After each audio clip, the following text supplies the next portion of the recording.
नमस्कार, स्वागत आहे तुमचं आपल्या चॅनलमध्ये AI सुपर प्रॉम्प्टर. आपण नेहमी वेगवेगळे विषय घेऊन येत असतो. तसाच आपला आजचाही विषय आहे. आजपासून दर मंगळवारी आपण मंगळवार स्पेशल, ट्यूजडे स्पेशल घेऊन यायला लागलोय. यामध्ये तुम्हाला मी दर मंगळवारी एक प्रसिद्ध, जगप्रसिद्ध किंवा भारतातील अशा एका पर्यटन स्थळाची माहिती देणार आहे. चला पाहूया आता काय होतं या व्हिडिओमध्ये. तत्पूर्वी या व्हिडिओला लाईक करा, चॅनलला सबस्क्राईब करा आणि हा व्हिडिओ तुम्ही इतरांशी शेअर पण करा. डिस्क्रिप्शनमध्ये डिस्क्लेमर दिलाय. चला पाहूया आजचं कोणतं ठिकाण आहे ते. माजुली, ब्रह्मपुत्रेच्या कुशीतलं जगातलं सर्वात मोठं नदीमधलं बेट. हे मी सुद्धा जेव्हा या विषयावरची माहिती गोळा केली, जेव्हा हे माझ्या नजरेला पडलं, तेव्हा अक्षरशः आश्चर्यचकित झालो. ब्रह्मपुत्रेचं तुम्हाला माहिती आहे, जे ब्रह्मपुत्रा जी पसरलेली आहे ती अथांग पसरलेली आहे. या टोकाला उभारलं तर त्या टोकावरती काय चाललंय हे कळतच नाही. एवढी मोठी अशी ती नदी, एवढं मोठं ते नदीचं पात्र, जणू काय दुसरा समुद्रच आहे अशी ती परिस्थिती. आणि त्या अशा समुद्रामध्ये, अशा त्या नदीमध्ये एक या ब्रह्मपुत्रा नदीमध्ये एक बेट आहे आणि त्या बेटाचं नाव आहे माजुली. आणि हे बेट कुठं आहे तर आसाममध्ये, भारतातच आहे. आता मी का निवडलं असेल हे पण मी तुम्हाला सांगतो. सगळ्यात पहिलं का, एकतर मंगळवार आणि हे साधर्म्य पण आहे, नावाला साधर्म्य पण आहे. मंगळवार, माजुली हे पण एक कोइन्सिडन्सच समजा तुम्ही. चला आता सुरू करूया. हे 2026 मध्ये बऱ्याचशा लोकांनी या ठिकाणाला व्हिजिट केलंय. जशी जशी ह्या ठिकाणाची माहिती आता उलगडत जाईल, तसं तसं तुम्हाला एक रोमांच तुम्हाला रोमांचकारी अनुभव तुम्हाला जाणवल्याशिवाय वाटणारच नाही. असं वाटेल तुम्ही जणू काय त्या बेटावरती आहात आणि तो प्रवास तुम्ही स्वतःच अनुभवताय. आता कसं आहे, तुम्हाला मी मगाशी सांगितल्याप्रमाणे ती एक विशाल अशी नदी, जिथं जाईल तिथंपर्यंत पाणी, मधोमध हिरव्यागार झाडांनी, शेतांनी, घरांनी, गावांनी असं सजलेलं असं एक ते बेट आहे. आणि तुम्हाला लक्षात आलेलंच आहे की हे समुद्रातलं बेट नाही आहे. समुद्रात तर अशी कित्येक बेट आहेत. त्या बेटांची नावं सुद्धा एवढी अवघड असतील किंवा एवढी आहेत की लक्षात पण राहणार नाही. पण हे एकमेव नदीमध्ये असलेलं बेट आहे, मध्यभागी वसलेलं. माजुलीला जगातलं सर्वात मोठं नदीवरचं बेट म्हणून ओळखलं जातं. आणि हे कुठं आहे तर आसाम राज्यात. पर्यटकांना नैसर्गिक सौंदर्य, संस्कृती आणि शांततेचा अद्भुत संगम अनुभवायला मिळतो. आता आसाम गव्हर्नमेंटची ऑफिशियल साईट आहे www.assam.gov.in. या तुम्ही साईटवरती गेला तर तुम्हाला याची व्यवस्थित फोटोसकट माहिती मिळेल. आता पोचायचं कसं माजुलीपर्यंत, तर फॉर एक्झाम्पल तुम्हाला माजुलीला जायचं आहे तर जाणार कसं, काहीतरी त्याला मार्ग कसा असणार आहे तो प्रवास. ही एक प्रकारची गड किल्ले जशा पद्धतीनं चढताना अनुभव येतो, तशीच एक साहस यात्रा आहे. असं का म्हणलं तुम्हाला लवकरच लक्षात येईल. पहिल्यांदा जोरहाट या शहरापर्यंत जायला लागतंय. तिथं गेलं की निमाटी घाटावरून एक बोट पकडायला लागते. त्यानंतर 1-1.5 तास त्या फेरी बोटीमधून प्रवास केला की मग ते कुठंतरी मध्ये बेट येत आहे. तुम्ही विचार करा, नदीमध्ये 1 ते 1.5 तास तो प्रवासच किती रम्य असेल याची कल्पना सुद्धा करणं, हे ज्यांनी केलंय त्यांनाच फक्त हे अनुभवता किंवा हे व्यक्त करता येऊ शकतं. आणि हा एक म्हणजे जर्नी टू माजुली फ्रॉम निमाटी घाट, हे जे आहे हेच इटसेल्फ सर्वात सुंदर आहे म्हटलं तरी चालेल. आता तुम्हाला आणखीन एक मी गोष्टीची माहिती देतो. स्टे विस्टा म्हणून ही पण एक तुम्ही सर्च केलं तर या ठिकाणी ह्या बेसिकली प्रवासाची तुम्हाला माहिती मिळू शकते. STAYVISTA तुम्ही जर गुगलला टाईप केलं तर नक्की तुम्हाला या गोष्टीची माहिती मिळू शकते. आता तुम्ही तिथं बेसिकली काय एक्सपेक्ट करू शकता माजुलीमध्ये? तिथं बिल्डिंग्स नाही आहेत, मॉल नाही आहेत किंवा ट्रॅफिकसुद्धा नाही आहे. आजही तिथं सायकलीवरून लोक म्हणजे एवढा मोठं बेट आहे की सायकलीवरून लोक जाऊ शकतात, येऊ शकतात. त्या बेटाची तुम्ही कल्पना करा. आतमधला सगळा प्रवास सगळा नाही म्हणता येणार, पण सायकलीवरून जनरली तिथली लोक करतात. बांबूच्या घरांमधून उठणारा तो धूर, म्हणजे सकाळी म्हणा दिवसा म्हणा, बांबूची घरं आहेत ती नॉर्मली हिरवीगार बांबूची घरं म्हणलं की आणखीन एक गोष्ट असतीच, तो म्हणजे नाग. 100% नाग हा बांबूच्या बेटांमध्ये आढळतो. म्हणजे ती लोक कशा पद्धतीनं निसर्गाला ॲकस्टम झालेत याचा विचार करता येईल. दूरवर अशी दिसणारी हिरवीगार शेतीवर शेती. आता त्या बेटावरती नदीच्या मध्यभागी बेट आणि त्या बेटावरती शेती किती पट्टेरीती असेल किंवा ते किती पट्टे असतील वेगळाच पूर्णपणे. आणि पाणी तर कधीच कमी पडणार नाही. कदाचित ती शेती अशी असेल की पाणीच पाणी. माझ्या मते 1-2-4 फूट खाली गेलं की कदाचित त्यांना पाणी सुद्धा घालायला लागत नसेल शेताला, एवढं आजूबाजूला पाणी आहे. आणि तिथं जर गेलो आपण तर असं वाटतंय आपण काही दशकं मागं आलोय. सायकली कधी नॉर्मली दिसायच्या भारतामध्ये, पॉप्युलर होत्या किंवा जगात पण 50 आणि 60च्या दशक्यामध्ये. आता पुन्हा झाल्यात पॉप्युलर. रिसेंटली जसं हे ऑइलचं प्रकरण झालंय तसं सायकली पुन्हा पॉप्युलर झाल्यात. बरेच लोक तुम्हाला आता रस्त्यावरती सायकली घेऊन इकडं तिकडं जाताना दिसत असतील. सकाळी दिसतील, दुपारी दिसतील, ऑफिसला जाताना दिसतील. ऑफिसच्या पार्किंग स्पेसमध्ये तुम्हाला आजकाल सायकली लावलेल्या दिसतील. अडचण म्हणा किंवा आवड म्हणा, सायकली आता पुन्हा एकदा रस्त्यावरती दिसायला लागल्यात. त्याचप्रमाणे नॉर्मली इथं या बेटावरती तुम्हाला सायकली, कारण गाडी आणि ह्या सगळ्या गोष्टी अवघडच आहे, त्यामुळं सायकली ह्या नॉर्मली आढळतात.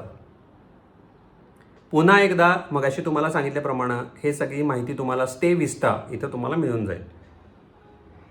आता सगळ्यात मोठी गोष्ट काय आहे? तिथली संस्कृती. जेव्हा असा एखादा प्रदेश हा एलियनेटेड असतो बाहेरच्या जगापासून, साहजिक आहे तिथली संस्कृती ह्या तेवढ्या भागामध्ये जपली जाते किंवा डेव्हलप होती. अशाच पद्धतीनं तिथं तेवढ्या भागामध्ये ती संस्कृती जतन झालेली आहे, डेव्हलप झालेली आहे आणि त्याच भागामध्ये निरंतर त्या गोष्टी, चालीरीती, संस्कृती त्या पद्धतीनं फॉलो करत आलेले आहेत.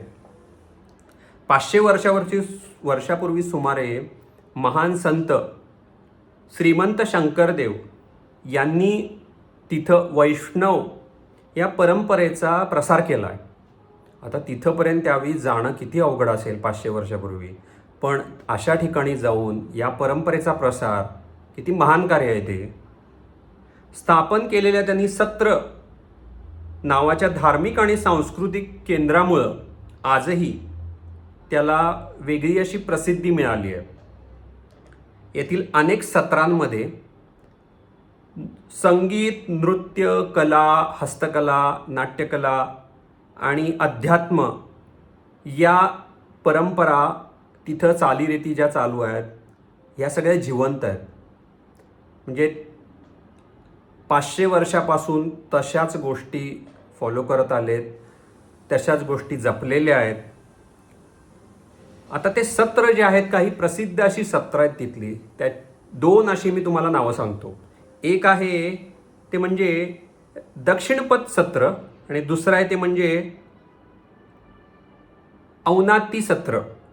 आता ही 2 सत्र तिथली अत्यंत पॉप्युलर आणि ती जेव्हा सत्र तुम्ही अनुभवता त्यात तुम्हाला पुन्हा एकदा शेकडो वर्षाची ती परंपरा प्रत्यक्ष अनुभवायला मिळते. आता एवढं सगळं झाल्यावरती संस्कृती पाहिली आपण, तिथलं जीवनमान पाहिलं, तिथं जायचं कसं पाहिलं, या गोष्टी नॉर्मली प्रत्येक ठिकाणामध्ये असतात आणि त्या प्रत्येक ठिकाणाचं काहीतरी एक वैशिष्ट्य असतं. तसंच तिथलं हे सगळं वैशिष्ट्य तयार झालं आहे. पण या सगळ्या गोष्टींमध्ये हे फक्त आता धार्मिक किंवा सांस्कृतिक असं नुसतं नाही राहिलं, तर इथं एक खास गोष्ट बनवतात, ती म्हणजे मुखवटे.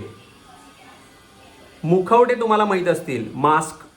मास्क हा जो प्रकार आहे, त्या मास्कला वेगवेगळ्या पद्धतीचे मास्क बनवणं ही तिथली एक कला आहे.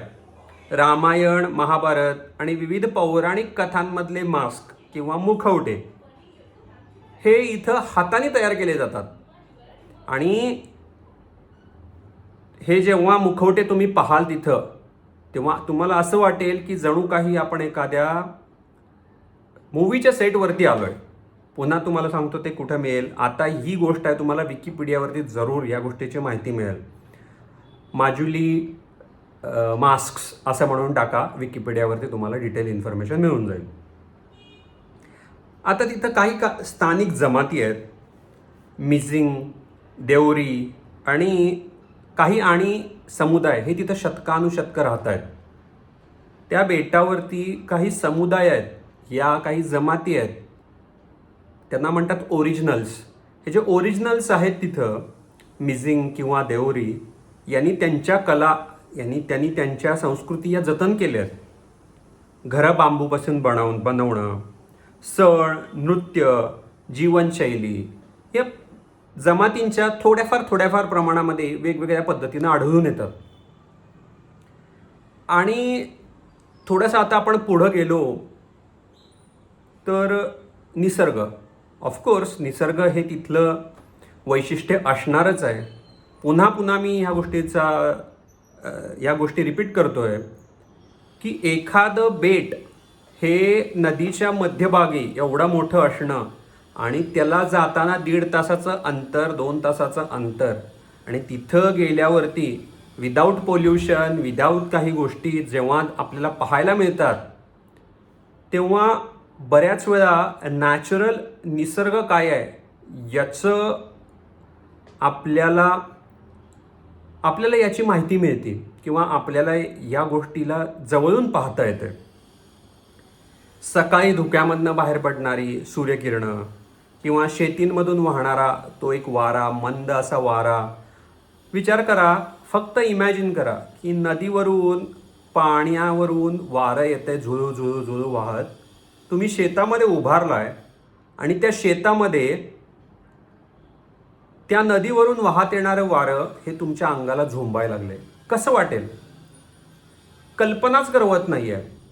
किती फ्रेश एअर असेल ती, काय असेल ते. म्हणजे अक्षरशः आजही नॉर्मली सुद्धा एखाद्या नदीकाठावरती गेलं आणि वारं वाहत असलं तर ती फ्रेश एअर जेव्हा अंगाला टच करून जाते किंवा आपल्या अंगाला, आपल्याला जेव्हा ती फ्रेश एअर आपल्याला त्या आजूबाजूच्या हवेमध्ये जो ऑक्सिजन किंवा ह्या ज्या गोष्टी आहेत, म्हणजे असं वाटतंय की तिथं गेल्यावरती तुम्ही जणू काय वेगळ्याच विश्वात आहे.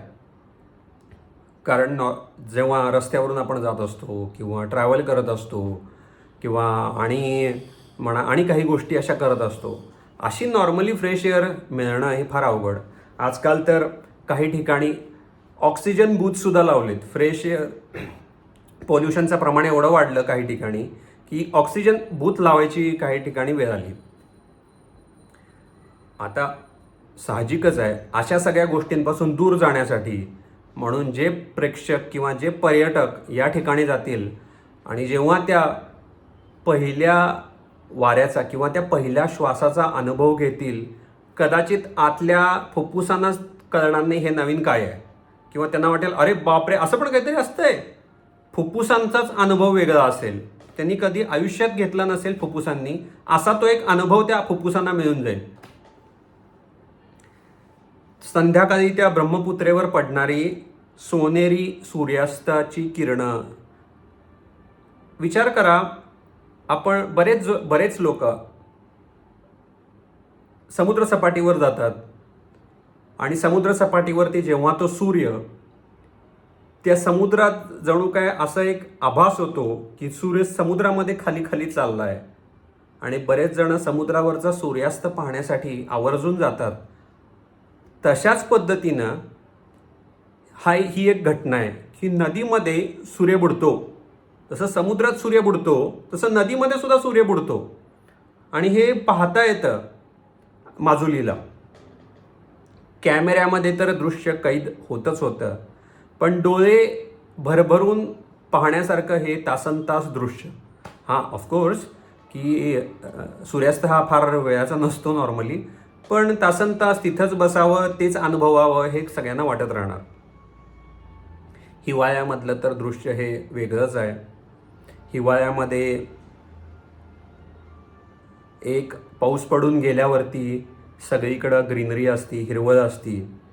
या पद्धतीनं इथंसुद्धा ब्रह्मपुत्रेला नॉर्मली एवढं पाऊस पडल्यावरती एवढं पाणी येतं म्हणतात आणि एवढं पाणी येतं, पण पूर आणि या सगळ्या गोष्टी हे लोक कसं हँडल करत असतील आणि काय होत असेल त्या ठिकाणी हे दिव्यच आहे. पूर म्हणण्यापेक्षा नदीचं वाढलेलं पाणी हे कसं हँडल करत असतील. या बेटामधले काही भाग हा पाण्यामध्ये जातोय, काही भाग नक्कीच वरती असणार आहे तेवढं ते बेट, पण तरीसुद्धा ते जे वरच्या साईडनं येणारं पाणी आहे धो धो धो धो, त्याच्यासाठी गोष्टी ज्या आहेत आपत्ती निवारण आणि या सगळ्या गोष्टी ती कसं तिथलं गोष्टी मॅनेज होत असतील, आश्चर्य आहे. आणखी आता जायचं कधी, या माजुलीला जायचं कधी, कोणता आयडियल टाईम आहे? बरोबर आहे, सगळ्या प्रसंगांना, कुठल्या सगळ्या पर्यटन क्षेत्रांना जायचं एक आयडियल टाईम असतं आहे. जसं समुद्रसपाटीवरती कोणी पावसाळ्यामध्ये जाऊ शकत नाही आणि जात पण नाही, त्याचप्रमाणे उत्तरेला बरीचशी धर्मस्थळं आहेत किंवा उत्तरेला बरीचशी थंड हवेची ठिकाणं आहेत, जसं सिमला, कुलू, मनाली आणि परत धर्मस्थळ केदारनाथ, बद्रीनाथ, या सगळ्या थंड हवेच्या स्थळ ठिकाणांना उन्हाळ्यामध्ये जनरली लोक जातात. इतर वेळी पण चालू असतं नो डाऊट, पण उन्हाळ्यामध्ये थंडीमध्ये की थंडी जास्त असणार आहे, उन्हाळ्यामध्ये तो जो पिरियड आहे तो आल्हाददायक असणार आहे. याचप्रमाणे इथंसुद्धा नोव्हेंबर ते मार्च हा काळ भेट देण्यासाठी सर्वोत्तम. बरेचसे स्थलांतरित पक्षी या बेटावर येतात आणि ते स्थलांतरित पक्षी पाहण्यासाठी अनेक बर्ड वॉचर्स किंवा पक्षी निरीक्षक जे असतात ते सुद्धा येतात. खातात काय तिथं गेल्यावर काहीतरी खायला पाहिजे, खाणार काय तिथं गेल्यावर? तिथं काय स्टॉल, भेळ, वडापाव किंवा आणि काही गोष्टी, पावभाजी, अशा सगळ्या गोष्टी एक्सपेक्ट करायच्या आपण तिथं काय मिळणार? स्थानिक भाज्या, घरगुती जेवण आणि तांदळाचे वेगवेगळे पदार्थ. बाजूला पाणी आहे म्हणजे साहजिक आहे की तांदळाची शेती, भात शेती तिथं भात मोठ्या प्रमाणावर खात असतील आणि खातात पण, त्यामुळे तांदळाचे वेगवेगळे पदार्थ इथं मिळतात. या जेवणातला जो साधेपणा आहे ना तो अविस्मरणीय. आता हे कुठं तुम्हाला ह्याची माहिती मिळेल? ही सुद्धा तुम्हाला स्टे विस्टावरती मिळेल. कोणकोणते डिटेल्स आहेत, आता चव आणि या सगळ्या गोष्टी, तांदळाचे पदार्थ आहेत, तांदळाच्या पदार्थांची चव कशी असणार किंवा काय, भाज्या तिथल्या कुठल्या पिकवतात, हे डिटेल माहिती तुम्हाला मी जी लिंक आहे डिस्क्रिप्शनमध्ये, या सगळ्या एक्स्ट्रा ज्या लिंक आहेत त्या तुम्हाला मी देतो. आता आपण माजुलीची एक जनरल माहिती बघितली. ही जी माजुली आहे, हे जे शहर आहे माजुली, बेट आहे हे माजुली, तर राहतात कसं, खातात काय, संस्कृती कशी आहे, जायचं कसं, ह्या सगळ्या गोष्टींची आपल्याला माहिती मिळाली. पण एक महत्त्वाची गोष्ट आहे की हे 2026 पॉप्युलर झालंच का, आणि इतकं का पॉप्युलर त्याचं कारण म्हणजे आजकालच्या धावपळीच्या जीवनामध्ये बेसिकली 2019 नंतर, कोरोना काळानंतर, कोविडनंतर लोकांचं ट्रॅव्हल करण्याचं प्रस्त हे वाढलं. जनरली लोकांनी ट्रॅव्हल करायला चालू केलं आणि वेगवेगळी ठिकाणं, नवीन नवीन ठिकाणं हुडकून काढायला आणि त्या ठिकाणी व्हिजिट व्हायला लोकांनी सुरू केलं. कारण जे ट्रॅव्हल करतात लोक, त्यांना सवय असते की नवीन नवीन प्रेक्षणीय ठिकाणी जाणं, तिथला अनुभव घेणं, त्या मेमरीज कॅप्चर करणं आणि काही होत असेल तर काही गोष्टी तिथल्या घेऊन येणं, अशा बऱ्याचशा गोष्टी होत असतात. आणि ज्यांना आवड आहे ट्रॅव्हल करायची ते नवीन नवीन ठिकाणं हुडकून काढतच असतात. अशाच पद्धतीचं हे ठिकाण हे 2026 नंतर हळू पॉप्युलर होत गेलं आणि आता तिथं 2026मध्ये एवढी गर्दी व्हायला लागली आहे. बेसिकली आता ते जे बेट आहे त्याला जिल्हा, पहिला नदीमधल्या बेटाचा जिल्हा असं डिक्लेअर केलं आहे. तिथं गेल्यावरती प्रेक्षणीय स्थळ आहेच आहे, एक जीवनशैलीची अनुभव घेण्याची जी आपली किंवा जीवनशैली अनुभव घ्यायचाच आहे वेगळ्या पद्धतीनं. गर्दीपासून थोडंसं लांब वेगळ्या अशा ठिकाणी या गोष्टी वेगवेगळ्या पद्धतीनं, किंवा भारतामधलं नॉर्थ ईस्ट साईडचं एक राज्य, ह्या सगळ्या तिथली कल्चर्स, तिथल्या गोष्टी, ह्या अनुभव वेगळ्या पद्धतीनं जर घ्यायचे असतील तर नक्की माजुली हे बेट जे आहे ते आपण म्हणूया हेल्पफुल ठरेल. सिंपल प्रवेशद्वार असलेलं जे जोरहट हे जे शहर आहे, जिथून तुम्हाला म्हटलं मगाशी मी, निमाटी म्हणून जो घाट आहे त्या घाटावरून फेरीबोट घेऊन पकडून जायची आहे. ती आता फक्त फेरीबोटसुद्धा ती आता पॉप्युलर झाली आहे. लोक त्या ह्याच्यावरती, माजुलीवरती जाऊन राहतील नाही राहतील, पण ती फेरीबोट जी आहे 1.5-2 तासाची, ती सुद्धा तेवढीच पॉप्युलर झाली आहे. आता जेव्हा एक संपूर्ण जिल्हाच तिथं वसलेला असतोय तर सगळं ॲडमिनिस्ट्रेशन पण येणार जिल्ह्याचं तिथं. ते ॲडमिनिस्ट्रेशन पण तिथूनच चालतंय. बऱ्याचशा सोयी सुविधा यासुद्धा तिथं आल्या. कसं एक वेगळ्या पद्धतीनं ही गोष्ट तिथलं गव्हर्नमेंटसुद्धा मॅनेज करत असेल, आश्चर्यकारक आहे. आता आपला व्हिडिओ ऑलमोस्ट संपत आला आहे आणि प्रवास म्हणजे फक्त एक नवीन ठिकाण पाहणं किंवा असं काही नाही आहे. तिथं लोकांना भेटणं, नवीन नवीन संस्कृती समजून घेणं, स्वतःला नव्याने शोधणं, स्वतःमध्ये चेंजेस करणं. कारण आज इंटरनेटच्या युगामध्ये कोणी लांब नाही राहिलेलं. असं म्हणतात की जस्ट टेक्स्ट अवे किंवा मेसेज अवे अशी परिस्थिती आहे. भले तुम्ही इथं असा, माजुलीमध्ये असा, किंवा जगाच्या आणि कुठल्या कोपऱ्यावरती मेसेज टाईप केला आणि सेंड म्हणलं की माझ्या मते 5 ते 10 सेकंदाच्या आत त्या व्यक्तीला तो मेसेज पोहोचत असतो आणि तोही तितक्याच तत्परतेनं रिस्पॉन्ससुद्धा करत असतो. तर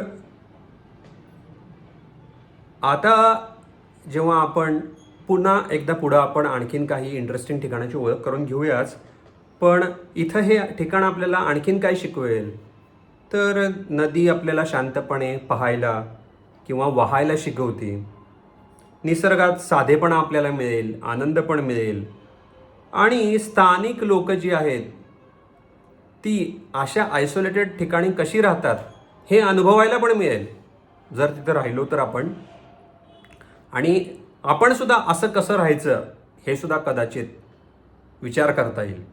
म्हणजे भेट वगैरे करून नाही, पण आयसोलेटेड पद्धतीनं, अशा पद्धतीनं कसं राहायचं, कशी संस्कृती जपायची, कशा पद्धतीनं इंटिग्रेट व्हायचं, कशा पद्धतीनं चालीरीती जिवंत ठेवायच्या. जरी जगाचं इंटरप्शन किंवा बऱ्याचशा गोष्टी इन्फ्लुएन्स होत जरी असतील तरी त्या गोष्टी कशा मेंटेन करायच्या हे नक्की तिथं जाऊन आता शिकता येईल. चला, आपला आता आजचा व्हिडिओ संपलेला आहे. तर नक्की आपण, मला माहिती आहे बरेचसे लोक इंटरेस्टेड असतील पुन्हा पुढच्या व्हिडिओसाठी. पण काय असेल त्या प्रवासामध्ये, काय मंगळवारच्या पुढच्या प्रवासामध्ये काय असेल, नक्की आपण जगाची सफर ही करत राहूयाच, वेगवेगळ्या ठिकाणांची सफर करत राहूयाच. पर्यटन स्थळांची आज पहिल्यांदा आपण ओळख करून घेतली, माजुली या पर्यटन स्थळाची ओळख करून घेतली आहे. तर पुढच्या ज्यांना कोणाला पटापटा जायचं असेल तर नोव्हेंबर, आता पावसाळा संपणार, नोव्हेंबर जवळ येईल, तसं प्लॅनिंग करा, ट्रिपचं प्लॅनिंग करा आणि नक्की तिथं व्हिजिट करून या, जाऊन या, पाहून या नॉर्थ ईस्ट कसं आहे. जे लोक बाहेरच्या देशातून बघतायत त्यांनी जे फॉरेनमधून व्हिजिटर्स आहेत ते नक्की त्यांनी सुद्धा व्हिजिट करा. आसामला या, भारतामध्ये या, आसामला या. आसामला आल्यानंतर त्या शहरांमध्ये नक्की माजुलीला जाण्यासाठी जो काय तुम्हाला मी प्रवासाचा मार्ग सांगितला आहे त्या पद्धतीनं तुम्ही तो अनुभव घेत जा. आणि जे लोक नक्की व्हिजिट केलेले असतील, ज्या लोकांनी व्हिजिट केलेले असतील त्यांनी जरूर कमेंट बॉक्समध्ये काही ना काहीतरी कसं वाटलं तुम्हाला सांगायला हरकत नाही. निरोप घ्यायची वेळ आली आता. भेटूया पुन्हा पुढच्या मंगळवारी. अशाच पद्धतीचा एक पर्यटन स्थळ घेऊन येऊ आपण तुमच्या भेटीला. धन्यवाद.